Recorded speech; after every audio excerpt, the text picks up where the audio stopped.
आज 15 साल बाद अल्लाह ताला ने मुझे औलाद से नवाजा था, मगर जब डॉक्टर ने बताया कि मेरी बेटी नाबीना है और वो अपनी आंखों से किसी को देख नहीं पाएगी और उसका इलाज भी नहीं हो सकता, तब मेरी आंखों से आंसू निकल आए थे।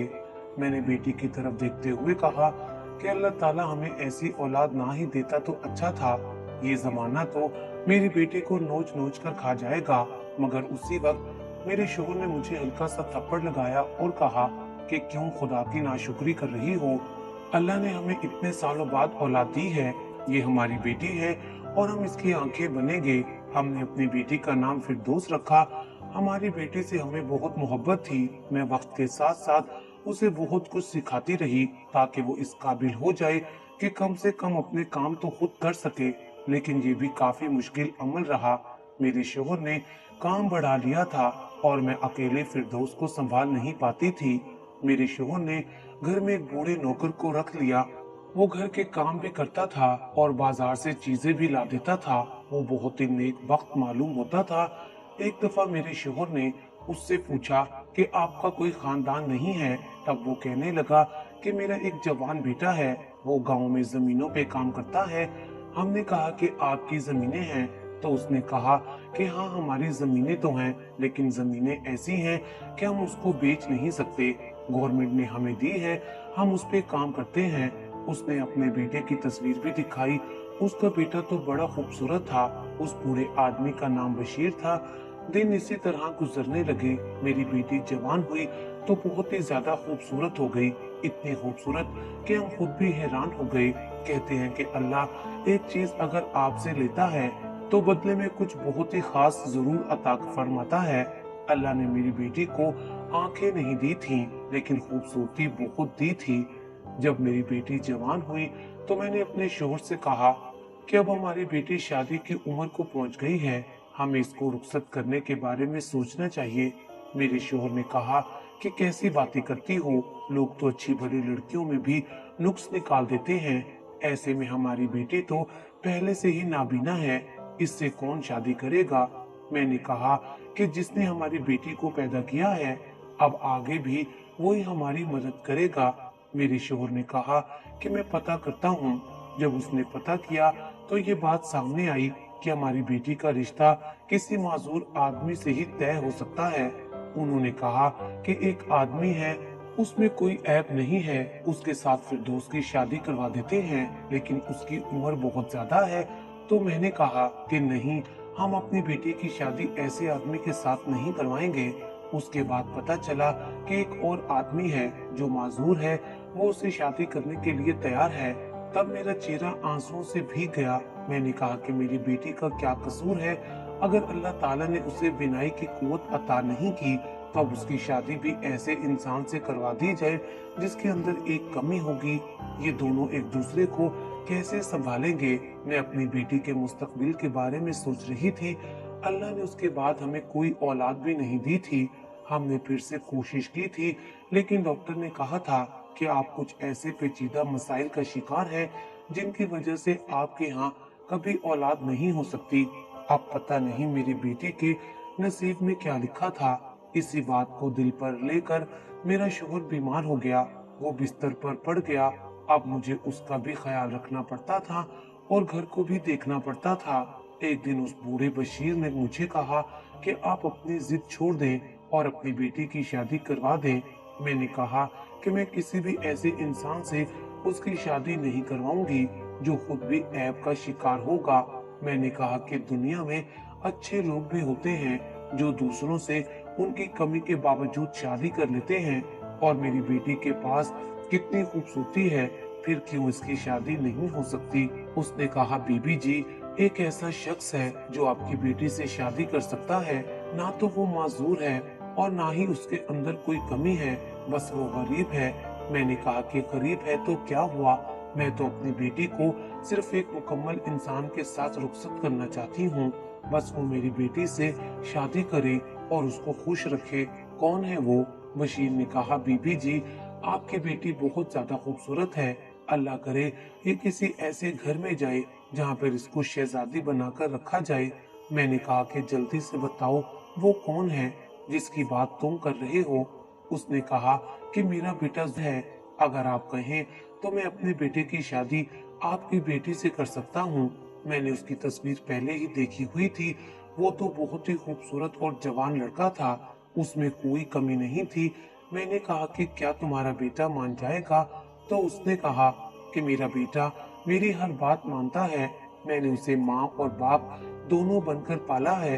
वो बहुत छोटा सा था जब मेरी बीवी इस दुनिया से चली गई थी। बीबी जी, हम लोग गरीब और अफलास के हाथों पले बड़े हैं। अभी हम लोग यही बात कर रहे थे कि मेरे शोहर की तबीयत एकदम से बहुत खराब हो गई और वो अचानक हार्ट अटैक आने की वजह से उसी दिन फौत हो गया। मेरा और मेरी बेटी का रो रो कर बुरा हाल था। 4 माह ऐसे ही गुजर गए थे, मगर मैं बेटी की वजह से बहुत परेशान थी। उसकी उम्र बढ़ती जा रही थी। फिर एक दिन मैंने बशीर से कहा कि वो अपने बेटे को यहाँ ले आए। मैं उसके बेटे के साथ अपनी बेटी की शादी करवाना चाहती हूँ। उसने कहा कि वो तो कल ही आ जाएगा, आप फिक्र नहीं करें। मैंने बशीर का शुक्रिया अदा किया और मैंने कहा कि तुम वाकई बहुत अच्छे इंसान हो। तुमने हर मुश्किल वक्त में हमारा साथ दिया है और अब मेरी जिंदगी का इतना बड़ा मसला भी तुमने हल करवाया है। उसने अगले दिन ही अपने बेटे को फोन करके बुला लिया। मैं भी सोच रही थी कि उसका बेटा बहुत खूबसूरत और जवान है। वो कैसे मेरी बेटी से शादी करने के लिए मान जाएगा। और मेरा शोहर कहता था कि दुनिया में अच्छे लोग भी होते हैं। शायद ये वही अच्छे लोग थे। उन्होंने हमारा कितना साथ दिया था। इतने सालों से वो हमारे साथ हमारे घर में काम कर रहा था। मेरे शोहर ने कभी उसके साथ कोई ज्यादती नहीं की थी। उसे हमेशा फैमिली का हिस्सा ही समझा था। अब इस बात की मुझे उम्मीद थी कि उसका बेटा भी उसी जैसा फरिश्ता सिर्फ इंसान होगा। उसका बेटा हमारे घर आया तो उसने बड़े अच्छे तरीके से मुझे सलाम किया था। मैंने उसके सर पर हाथ रखा। उसके बाद उन दोनों को थोड़ी देर के लिए अकेला छोड़ दिया। लेकिन जब वो लोग बात कर रहे थे तो मैं उनकी बातें सुनने के लिए चली गई। मैंने सोचा कि उनकी बातें तो सुनूं। दोनों बाप बेटा क्वार्टर में बैठे थे। जब मैं उनकी बातें सुन रही थी, उसने अपनी बेटी को बताया कि तुम्हारे लिए मैंने एक लड़की तलाश कर ली है। फोन पर तुम्हें बताया था तुम्हारा उसके साथ निकाह करवाना है। उसका बेटा कह रहा था कि अब्बा जी, आपका हर हुक्म सर आंखों पर। आपने मेरे लिए हमेशा की तरह कोई अच्छा फैसला ही किया होगा। मैंने कहा कि ये लड़का तो बहुत ही ज्यादा फर्माबरदार है, अपने बाप की हर बात पर आमीन कह रहा है। बशीर अपने बेटे से कह रहा था कि लड़की का बहुत ज्यादा ख्याल रखना होगा। मैंने उन लोगों से वादा किया है, मैं बता रहा हूँ कि तुमने उसका बहुत ख्याल रखना है। उसके बेटे ने कहा कि वो शादी के बाद कभी कोई शिकायत का मौका नहीं देगा। मैं बड़ी खुश हो गई और मेरा दिल मुतमईन हो गया। मेरी आंखों में आंसू आ गए थे। आज मेरा शोहर जिंदा होता तो वो ये सब देखकर कितना खुश हो जाता, लेकिन उसकी जिंदगी इतनी ही थी। मैंने अपनी बेटी के नाम इस घर का कुछ हिस्सा और थोड़ी बहुत जमीन भी उसके नाम रखी थी। मैंने अपनी बेटी को सोना भी दिया और जहेज का मुकम्मल सामान भी दिया। फिर एक हफ्ते के अंदर ही निकाह करवा दिया। मेरी बेटी ने लड़के को नहीं देखा था, लेकिन उसने मेरी बेटी को देख लिया था और उसके चेहरे पर मुस्कुराहट थी, यानी उसे मेरी बेटी पसंद आई थी। मगर मेरी बेटी इस दुनिया की रंगीनियों को नहीं देख सकती थी। मेरे शोहर की बहुत सी जायदाद और बैंक बैलेंस था। मैंने दिल खोलकर अपनी बेटी की शादी पर खर्च किया था। अपनी बेटी के जहेज में हर चीज महंगी से महंगी खरीदी थी। मैंने अपनी बेटी फिरदौस को बता दिया कि मैं उसका निकाह कर रही हूँ। मैंने उसे सब कुछ समझाया भी, ये बताया भी कि उसे शादी के बाद किस तरह रहना है। उसे अपने शोहर की बात माननी है और अपने शोहर के साथ लड़ाई झगड़ा बिल्कुल नहीं करना, और वो गांव में जाकर वहीं रहेगी। वहाँ खुली आबो हवा होती है, उसकी सेहत भी अच्छी रहेगी। दरअसल मेरी बेटी बहुत जल्दी बीमार हो जाती थी। डॉक्टर भी यही कहते थे कि उसे खुली आबो हवा में रखें, मगर अब वो गांव में जा रही थी। मैंने अपनी बेटी का निकाह कर दिया बशीर के बेटे सलीम से। बेटी के जाने के बाद मैंने अकेला हो जाना था। मैंने दिल पर पत्थर रख कर ये फैसला किया था। दिल तो यही कहता था कि अपनी बेटी की शादी कभी भी ना करूं और उसे हमेशा अपने साथ रखूं, क्योंकि अब उसके अलावा मेरा इस दुनिया में था ही कौन। मगर ये तो सरासर खुद गर्जी थी। मैं उसे अपने मतलब के लिए इस्तेमाल तो नहीं कर सकती थी। उसके बगैर मेरी जिंदगी कैसे गुजरनी थी, ये मैं ही जानती थी, लेकिन मैंने उसे उसके शोहर के साथ रुखसत कर दिया। बशीर ने कहा कि उसे भी अपने बेटे और बहू के साथ गाँव जाना होगा, क्योंकि गांव में जाकर उन लोगों ने कुछ रस्में वगैरह करनी थी। मेरी बेटी का कमरा सजाना था। मैंने उसे कहा कि हाँ बिल्कुल, तुमने सारी जिंदगी मेरी बेटी का ख्याल रखा है। अगर अब तुम वहीं पे होगे तो मुझे तसल्ली रहेगी। तुम्हें फिरदौस की रूटीन का भी पता है, कौन सी दवाई कब देनी है, अब उसे क्या पसंद है और क्या पसंद नहीं। अगर तुम साथ जाओगे तो उसको लगेगा कि जैसे वो रुखसत नहीं हुई है, वो अपने घर में ही रह रही है। अब तुम उसके बाप हो, तुमने बाप का किरदार अदा करना है। ससुर भी तो बाप ही होता है। बशीर ने कहा कि मैं हमेशा से ही फिरदौस को अपनी बेटी समझता था। अब तो वो मेरी बहू भी बन गई है। आप फिक्र नहीं करें, हम दोनों उसका बहुत ख्याल रखेंगे। मैंने अपनी बेटी उनके हवाले कर दी, उसे गले से लगाया। मैं बहुत रोई, पर बेटियां जितनी भी प्यारी हो, उनको रुखसत तो करना ही पड़ता है। मैंने भी उसे रुखसत कर दिया। उनको जो सामान देने का वादा किया था, वो सामान भी दे दिया। ये सारा सामान मैंने अपनी बेटी के सुख के लिए ही दिया था, ताकि उसे वहाँ पे कोई मसला ना हो। मैंने कहा था कि मैं भी उससे मिलने आती रहूंगी, लेकिन अभी मैं वहाँ नहीं जा सकती थी।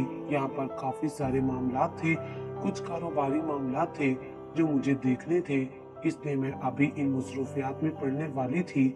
मेरी बेटी खुश थी, दुल्हन बनकर बहुत प्यारी लग रही थी। कहने लगी कि काश मैं अपने आप को देख पाती। मैंने कहा कि बस तुम मेरी बात पर यकीन करो, तुम इस दुनिया की सबसे खूबसूरत दुल्हन लग रही हो। वो बहुत खुश थी, मुस्कुरा रही थी। जाहिर है उसने भी सोचा होगा कि उसकी शादी होगी, उसका शोहर होगा, बच्चे होंगे। वो बहुत मुतमईन थी और उसको खुश देखकर मैं भी थोड़ी पुरसुकून हो गई थी। फिर वो अपने शोहर के साथ रुखसत हो गई। वो रोजाना मुझसे फोन पर बात करती थी। फिर वो अपने घर में मसरूफ हो गई और मैं अपने शोहर का कारोबार देख रही थी। मेरे शोहर ने कुछ कर्जे भी लिए हुए थे। अगर मैं हाथ पर हाथ रखकर बैठ जाती तो बहुत मसला बन जाता। मैं अपने शोहर को बदनाम नहीं करवाना चाहती थी। वैसे भी वो इस दुनिया से जा चुका था। उसने कारोबार को बड़े अच्छे तरीके से संभाला था और अब भी मैं लोगों को बताना चाहती थी कि उसने किसी को धोखा नहीं दिया। जो पैसे जिससे लिए हैं उसको वापस मिलेंगे और कारोबार इसी तरह चलता रहेगा। किसी का कोई नुकसान नहीं होगा। बेटी से फोन पे बात करके मेरा दिल खुश हो जाता था, लेकिन एक दिन सुबह फजर की नमाज के वक्त मैंने एक अजीब सा ख्वाब देखा। पता नहीं क्यों उस ख्वाब को देखने के बाद मैं बहुत ज्यादा परेशान हो गई।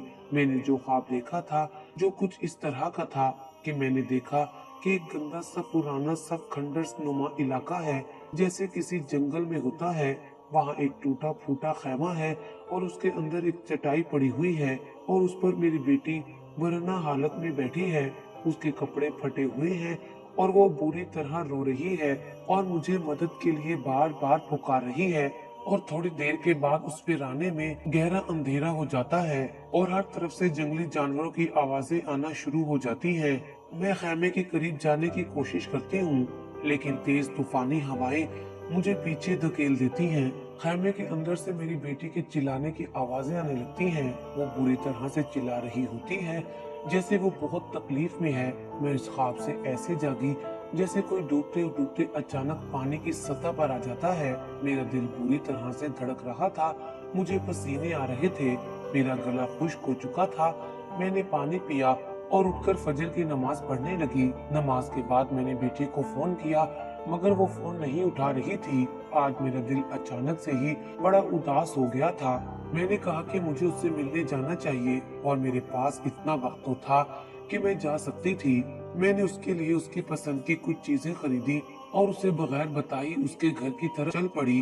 गांव में जाकर अगर बशीर के बारे में पूछती तो मुझे फौरन पता चल जाता कि उसका घर कौन सा है, क्योंकि बशीर को सारा गांव जानता था। मैंने सोचा कि बिना बताए गांव जाऊंगी तो अचानक मुझे देखकर मेरी बेटी भी खुश हो जाएगी और हैरान हो जाएगी कि मैं उससे मिलने के लिए आई हूँ। मैंने गांव में कदम रखा ही था कि एक मर्द को देखा जो सब्जियां बेच रहा था। मैंने उससे पूछा कि बशीर का घर कौन सा है, तो उसने कहा कि बशीर मोची का घर। मैंने कहा कि हाँ, दरअसल वो जात का मोची था। अक्सर गांव के लोग इसी तरह की बातें करते हैं। उसने मुझे पता बता दिया। उसने कहा कि आप उसके घर जा रही हैं। मैंने कहा कि हाँ, तभी तो पूछा है। उसने अजीब सी शक्ल बनाई और कहा कि बशीर भी कमाल का आदमी है, बड़े बड़े शिकार मारता है। मैंने कहा कि क्या मतलब? तब उसने कहा कि कुछ नहीं, जब आप वहां जाएंगी आपको खुद ही पता चल जाएगा। मैं सोच में पड़ गई कि इसकी बात का मतलब क्या है। मैं बशीर के घर में गई तो दरवाजा खुला हुआ था। मैं अंदर दाखिल हो गई। सामने ही मुझे बशीर की छड़ी नजर आ गई, जिसे उठाकर वो चला करता था। यानी मुझे मालूम हो गया कि ये उसी का घर है। मैंने देखा कि आसपास बड़ी खामोशी थी। मैं आगे बढ़ गई। घर के शहर में कोई नहीं था। मुझे एक कमरा नजर आया जो नया बना हुआ था। मैंने सोचा कि शायद इसी में मेरी बेटी होगी। वहां पर भी वो सारा सामान पड़ा था जो मैंने अपनी बेटी को दिया था, लेकिन मेरी बेटी वहां नहीं थी। फिर मैंने दूसरे कमरे में देखा, वहां पर भी मेरी बेटी नहीं थी। एक तरफ एक कच्चा सा कमरा बना हुआ था जिसकी दीवारें मिट्टी की थी और छत भी बहुत बोसीदा थी। मैं उस कमरे में दाखिल हुई तो सामने का मंजर देखकर हैरान रह गई। मेरी बेटी वहीं पर मौजूद थी, लेकिन मेरी बेटी बहुत बुरी हालत में थी। मैंने उसे देखते ही बुरी तरह चिल्लाना शुरू कर दिया।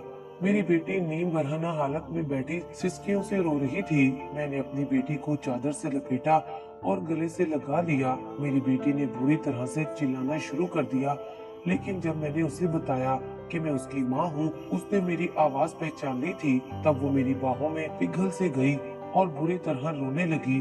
उसने कहा कि अम्मी, मैंने कौन सा गुनाह किया था जो आपने मुझे यहाँ भेज दिया? मुझे यहाँ से ले जाएं। मैं सारा मामला समझ गई थी। मेरा वजूद कांप रहा था। इस घर में ना बशीर था और ना ही उसका बेटा सलीम था। उसी वक्त अचानक एक आदमी कमरे में मेरी बेटी की जानी बढ़ रहा था और जब उसने मुझे देखा तो वहां से भाग गया। मेरी बेटी ने रोते हुए मुझे सब कुछ बताया था। मेरी रूह कांपने लग गई। ये मेरी बेटी के साथ क्या हो रहा था? मैं वहीं पर छुप गई और मैंने अपनी बेटी को कहा कि वो किसी को ना बताए कि मैं यहाँ मौजूद हूँ। थोड़ी देर के बाद बशीर कमरे में आया और उसने कहा कि क्या किया है तूने?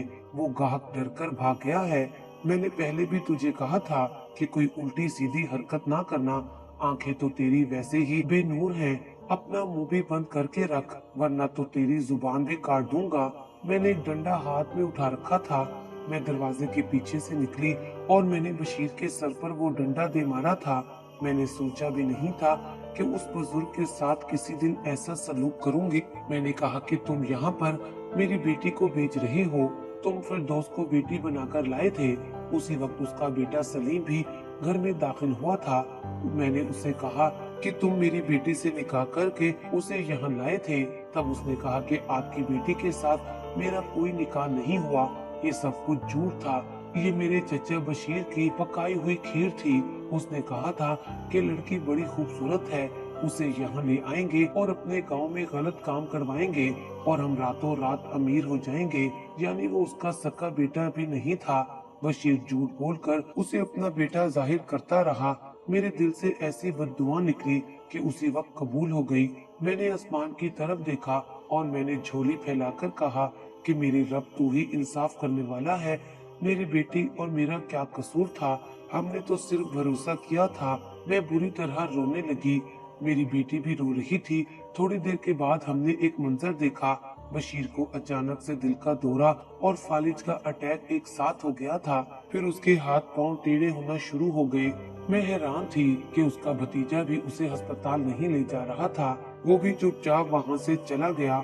हमारी आंखों के सामने ही बशीर ने तड़प तड़प कर जान दे दी और वो मदद मांगता रहा, लेकिन हम तो उसकी मदद करने के हक में बिल्कुल भी नहीं थे। सलीम ने भी उसकी मदद नहीं की थी। उसने कहा कि मैं तो इस सब के खिलाफ था। मैंने कहा, फिर तुम बशीर के साथ मिलकर मेरी बेटी की इज्जत क्यों नीलाम करते रहे हो? उसने कहा कि मैं भी मजबूर था, क्या करता। घर का निजाम अच्छा चल रहा था। मेरी बेवा माँ का इलाज हो रहा था, बहनों के लिए जहेज बन रहा था।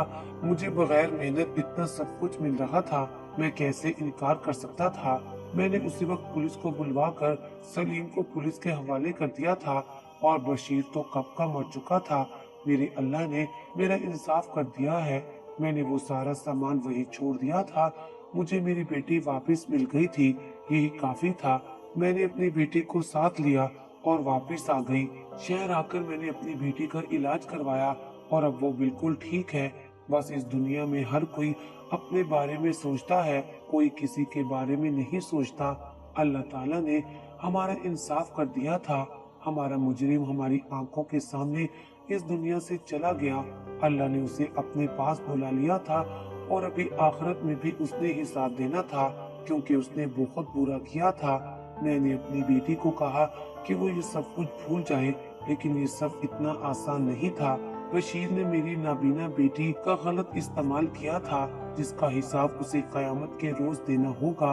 आखिर में मैं बस इतना कहूंगी, अल्लाह ताला हर बिनते हवा को ऐसे वहशी दरिंदों से अपनी अमान में रखे। आमीन।